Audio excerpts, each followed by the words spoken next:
আসসালামু আলাইকুম।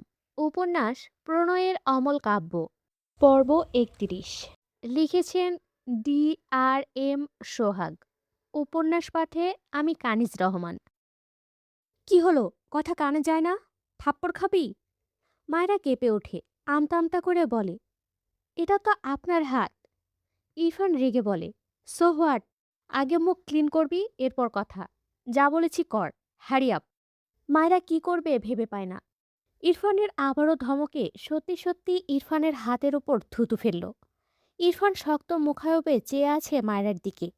মায়রা ঘাড় বাঁকিয়ে ইরফানের দিকে তাকিয়ে মিনমিন করে বলে, ফেলেছি। ইরফান তার হাতের দিকে তাকালো। চোখ ঘুরিয়ে মায়রার দিকে চেয়ে রেগে বলে, এতটুকু ফেললি কেন? সব ফেলতে বলেছি আমি। Fail stupid. মায়রা বোকা চোখে ইরফানের দিকে তাকিয়ে থাকে। তার কান্না পাচ্ছে। সে এখন বসে বসে থুতু জমা করবে? ইরফানের ধমকে আরো খানিক থুতু ফেলল। এরপর ইরফানের দিকে তাকিয়ে মিনমিন করে বলল, আর নেই, সত্যি বলছি। ইরফান বোধহয় কিছুটা শান্ত হলো। মায়েরাকে ছেড়ে দিল। তার হাতে ফেলানো থুতুর দিকে কিছু সময় চেয়ে রইল। চকলেটের কিছু অংশ থুতুর সাথে মিশে আছে। ইরফান হাত ঝাড়া দিল একবার। এরপর মায়েরার মুখ চেপে বলে, হা কর, আমায় চেক করতে দে। মায়েরা কিছু বলতে নিলে ইরফান রেগে বলে, জাস্ট একটা কথা বলবি তো থাপ্পড় দিয়ে এক্ষুনি সব দাঁত ফেলবো। এসব খাওয়ার স্বাদ মেটাবো আজ। মায়েরা ঢোক গিলে সত্যি সত্যি হাঁক করল। ইরফান খুব মনোযোগ দিয়ে দেখার চেষ্টা করছে মায়েরার মুখের ভেতর। মায়েরা আশেপাশে তাকালো। অনেকেই অদ্ভুত চোখে তার দিকে চেয়ে আছে। আপাতত তার নিজেকে একটা জোকার লাগছে। কোন দুঃখে যে এই লোকের সাথে আসলো সেই আফসোস রাখার জায়গা পাচ্ছে না। এদিকে মায়েরার হা করে থাকতে থাকতে চাপা লেগে যায়। হা করা মুখ বন্ধ করে নেয়। ইরফান রেগে তাকালে মায়েরা ঢোক গিলে বলে, পানি কিনে আনুন, কুলি করে নিলেই তো হয়, এমন করছেন কেন? ইরফান কিছুটা শান্ত হলো, কিছু বলল না। পাশে দোকানের দিকে দ্রুত পায়ে হেঁটে গিয়ে একটা পানির বোতল কিনে এনে একবার ঘুরিয়েই বোতলের মুখ খুলে ছিটকে ফেলল। এরপর বোতলটি মায়েরার দিকে এগিয়ে দিয়ে শান্ত কণ্ঠে বলে, মুখ ধুয়ে নাও ভালোভাবে। মায়েরা অবাক হয়ে তাকায় ইরফানের দিকে। একটু আগের ভয়েস টোনে মায়েরার অন্তরাত্মা কেঁপে উঠেছিল, অথচ এখন একদম শান্ত। ইরফান ভ্রুকুসকে বলে, হোয়াট? মায়েরা কিছু বলে না। ইরফানের হাত থেকে পানির বোতল নিয়ে ইরফানের হাতের দিকে তাকায়। তার নিজেরই কেমন যেন লাগছে ইরফানের হাত দেখে। আর এই লোক তার চকলেটওয়ালা মুখ ধোয়ার মিশনে নেমেছে। ইরফানের দিকে বোতলটা এগিয়ে দিয়ে বলে, আগে আপনার হাত ধুয়ে নিন। ইরফান রেগে যায়। মায়েরার সাথে লেগে দাঁড়িয়ে দাঁতে দাঁত চেপে বলে, যা বলেছি শুনবে নাকি অন্য কিছু করতে হবে? মায়েরা কথা না বাড়িয়ে কয়েকবার গুলি করে নিল। এরপর তার বাঁ হাতে ইরফানের ডান হাত টেনে নেয়। ইরফান ভ্রু কুঁচকালো, তবে কিছু বলল না। মায়েরা তার ডান হাতে বোতলের পানি ঢালে, বাঁ হাতে ইরফানের হাত বুলিয়ে ভালোভাবে ধুয়ে দেয়। এরপর ইরফান মায়েরার হাত থেকে বোতল নিয়ে ফাঁকা স্থানে ছুঁড়ে ফেলে দেয়। তারপর মায়েরার মাথা থেকে আরও নিচের দিকে আঁচল টেনে দেয়। মায়েরা পিছন দিকে আঁচল টেনে বলে, আমি তো দেখতেই পাচ্ছি না, হাঁটব কি করে? ইরফান রেগে বলে, আর একবার যদি দেখেছি শাড়ি পরে বাইরে বেরোতে, ফার্স্ট শাড়ি কাটবো, তারপর তোমাকে। মায়েরা মাথা নিচু করে নেয়। উফ, এই লোক সেকেন্ডে সেকেন্ডে পল্টিবাজ হয়ে যায়। ভাবনার মাঝে ইরফান মায়েরাকে কোলে নিতে নিলে মায়েরা ইরফানকে ঠেলে সরিয়ে দেয়। বিড়বিড় করে, আল্লাহ, এই লোকটাকে একটু বুদ্ধি দাও। রেগে বলে, কি করছেন? ইরফান মায়েরাকে টেনে তার দিকে এনে শক্ত গলায় বলে, স্টুপিড গার্ল, আমায় রাগাচ্ছ কেন? মায়েরা মিনমিন করে বলে, আমি হাঁটতে পারবো, চলুন। একটু আগেই তো বললে দেখতে পাচ্ছ না। মায়েরা বিরক্ত হয়ে বলল, আমার মাথা ব্যথা ধরে গেল আপনার জন্য, চলুন তো। কথাটা বলার সাথে সাথেই চোখের পলকে ইরফান মায়েরাকে কোলে তুলে নেয়। মায়েরা চোখ বড় বড় করে তাকায়। সে ভাবল এটা বললে কথা না বাড়িয়ে দ্রুত যাবে, অথচ হলো তার উল্টো। মায়েরা আশেপাশে আর তাকালো না। কত মানুষ যে চেয়ে আছে তার দিকে ভাবতেই লজ্জায় সিটিয়ে গেল। বিড়বিড় করল, আর জীবনে যদি এই লোকের সাথে বেরিয়েছি। মায়েরা চুপচাপ গাড়িতে বসে আছে। ইরফানের ফুপি বাড়ি গিয়ে শুধু কোনো রকমে বলে এসেছে চলে যাচ্ছে। এরপর চলে আসলো। তার কোনো কথাই আর শুনল না। শাড়িটাও পাল্টাতে দেয়নি। চকলেট আইসক্রিমগুলোও সব ফেলে দিয়েছে। মেলায় ঘুরতে তো পারলই না, শুদ্ধ গায়ের বউকেও দেখতে পারল না। সব মিলিয়ে ভীষণ মন খারাপ করে বসে আছে ইরফানের পাশের সিটে চুপচাপ।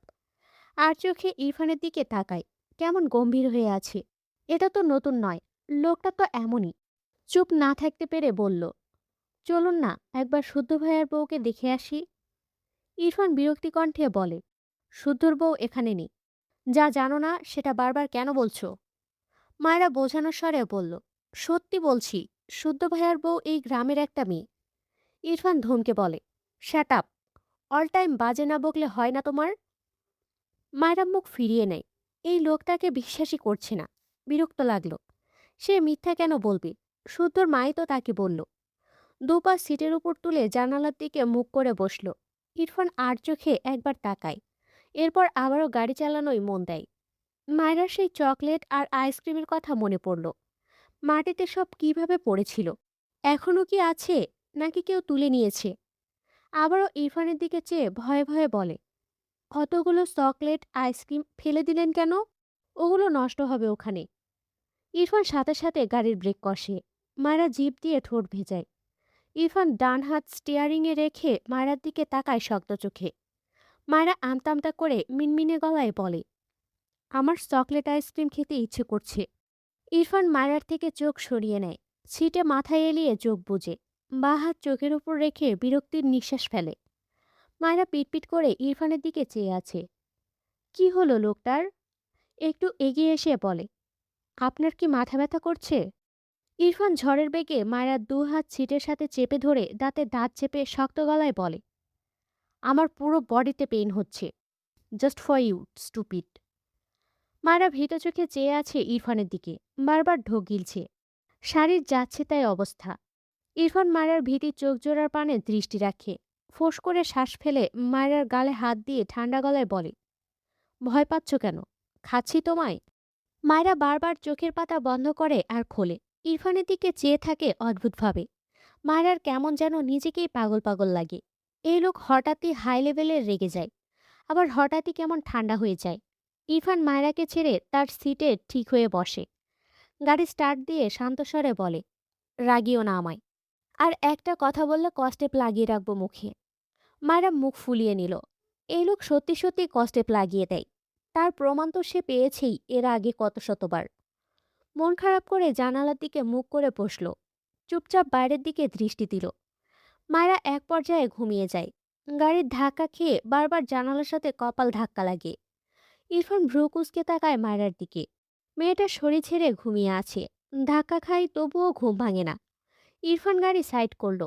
এরপর এগিয়ে গিয়ে মায়েরাকে টেনে তার দিকে ফেরায়। মায়েরা হেলে পড়ে ইরফানের বুকে। ইরফান তাকায় মায়েরার মুখ পানে। বাচ্চাবির কমতি নেই মেয়েটার মাঝে। ঘুমিয়ে আরো বাচ্চা লাগলো ইরফানের কাছে। কপালে সূক্ষ্ম বিরক্তির ভাঁজ ফুটে ওঠে।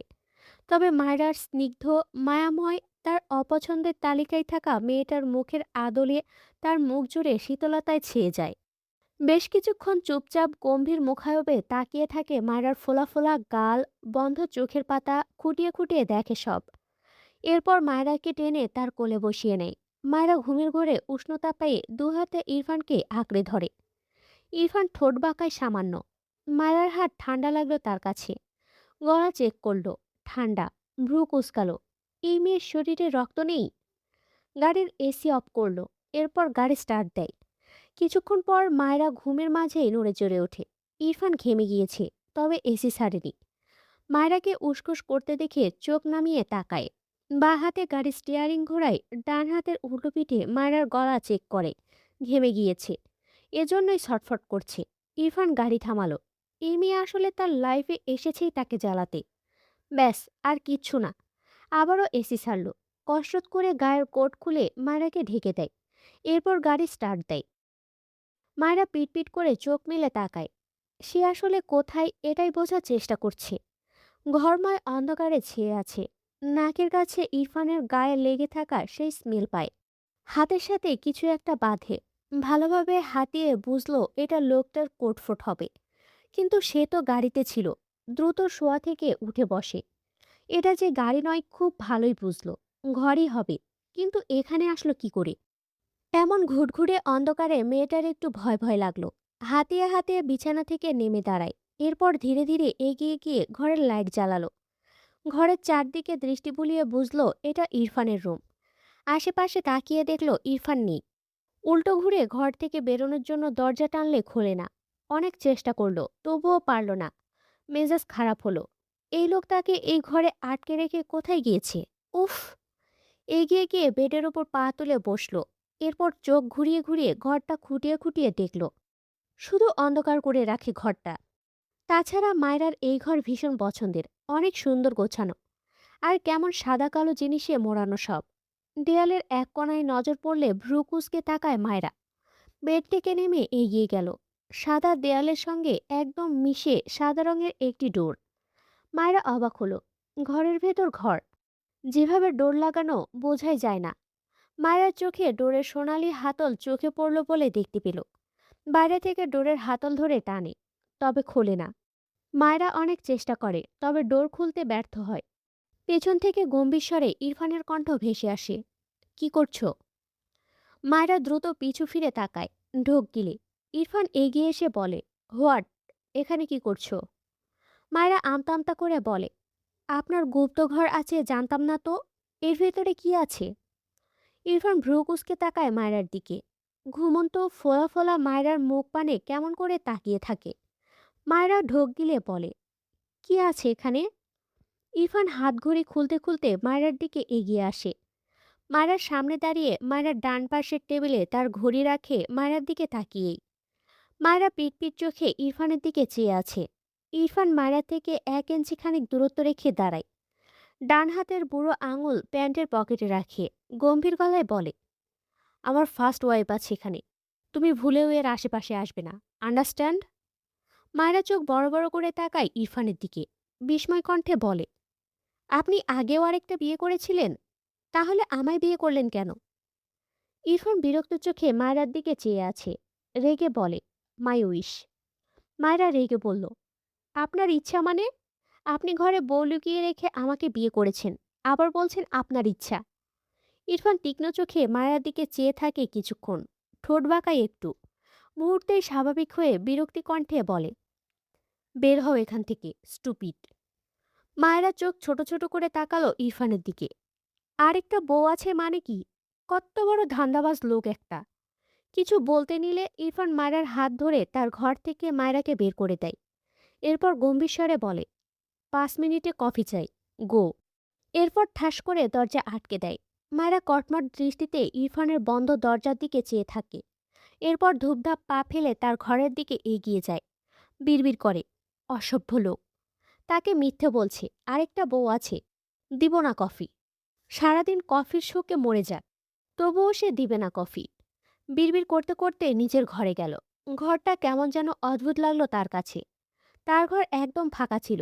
ঘরের তুলনায় জিনিসপত্র কমই ছিল, কিন্তু এখন কেমন যেন ভরা ভরা লাগছে। এগিয়ে গিয়ে দেখলো এক সাইডে অনেক বক্স সাজিয়ে রাখা, পুরো আলমারির সমান। ইট যেভাবে সাজিয়ে রাখে ওভাবে রাখা। আরেক পাশে একটা বিশাল আলমারির মতো দেখলো। এগিয়ে গিয়ে ভালোভাবে দেখে মনে হলো এটা আলমারি। দেখতে ভীষণ সুন্দর লাগলো। সিলভার কালারের মসৃণ গা। হাত বাড়িয়ে টেনে পাল্লা খুললে ঠান্ডা হাওয়া এসে ধাক্কা লাগে মায়রার। মায়রা কেঁপে ওঠে। ভয় পেয়ে দুপা পিছিয়ে যায়। সে তো আলমারি ভেবেছিল। ভেতরে তাকিয়ে বুঝলো এটা ফ্রিজ। অবাক হলো, তার ঘরে ফ্রিজ কেন? সবগুলো ড্রয়ার সিস্টেম। মায়রা তার কৌতূহল দমাতে মাঝামাঝি একটা ড্রয়ার খুললে অবাক হয়। এখানে তো আইসক্রিম! একে একে সবগুলো ড্রয়ার খুলে দেখে। সব বক্সে আইসক্রিম ভর্তি। কত ধরনের যে আইসক্রিম আছে, মনে হয় না কোনোটা বাদ আছে। সে জীবনে দেখেনি সেসব আইসক্রিমও আছে। মায়েরা হাঁ করে তবদা খেয়ে চেয়ে আছে। মনে হচ্ছে এটা একটা দোকান, ব্যবসার জন্য সব তুলে এনেছে। ঘাড় বাঁকিয়ে সেই বক্সগুলোর দিকে এগিয়ে গেল। উপর থেকে একটা চারকোনা বক্স পারল। এরপর হাত দিয়েই বেশ কসরত করে ফিতার গিট খুলে দেখল চকলেট ভর্তি।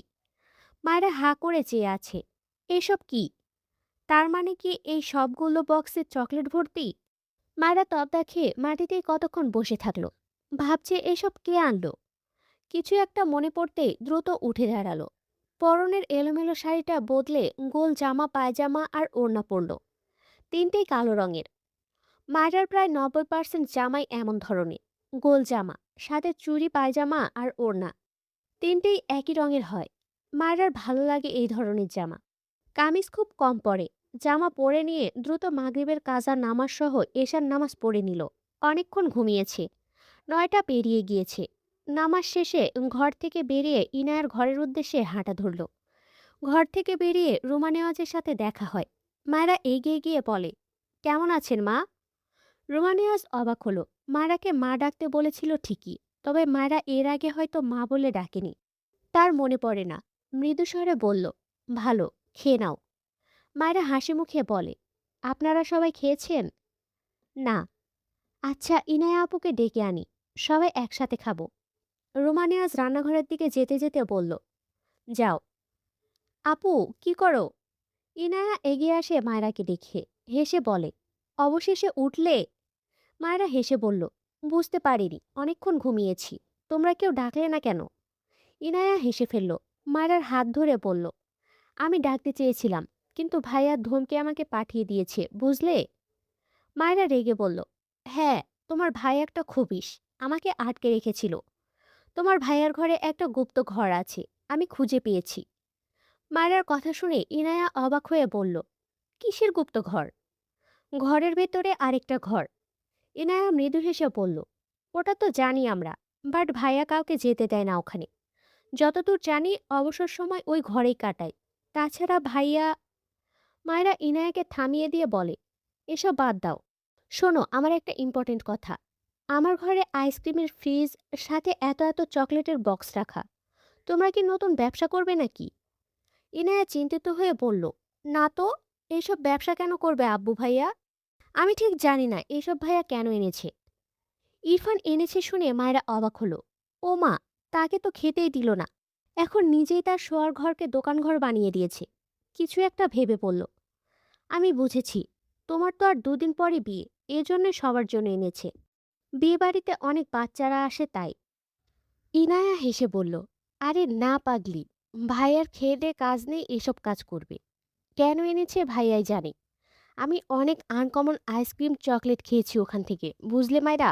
অনেক মজা। আগে কখনো খাইনি। কোনোটা হয়তো রেখে আসেনি ভাইয়া। সব ধরনের চকলেট আইসক্রিমই আছে বোধহয় এখানে, কিছুই বাদ নেই। মায়েরার ছোট মাথায় ঢুকলো না ইরফানের কাজ।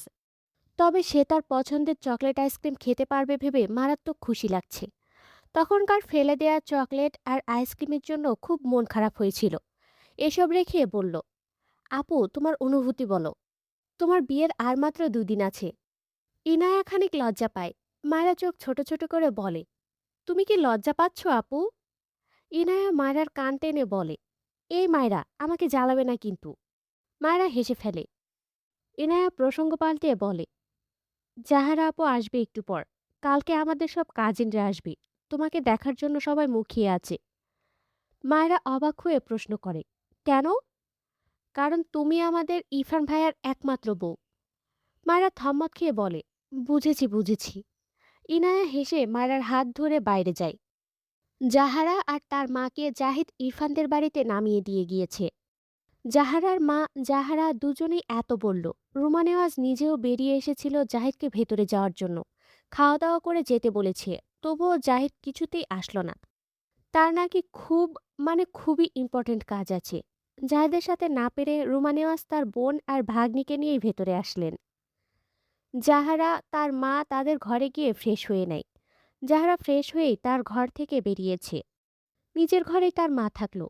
উপরের সিঁড়ি উঠতে নাকি কষ্ট হয়, কোমরে ব্যথা বাড়ে। জাহারাও আর কোনো উচ্চবাক্য করেনি।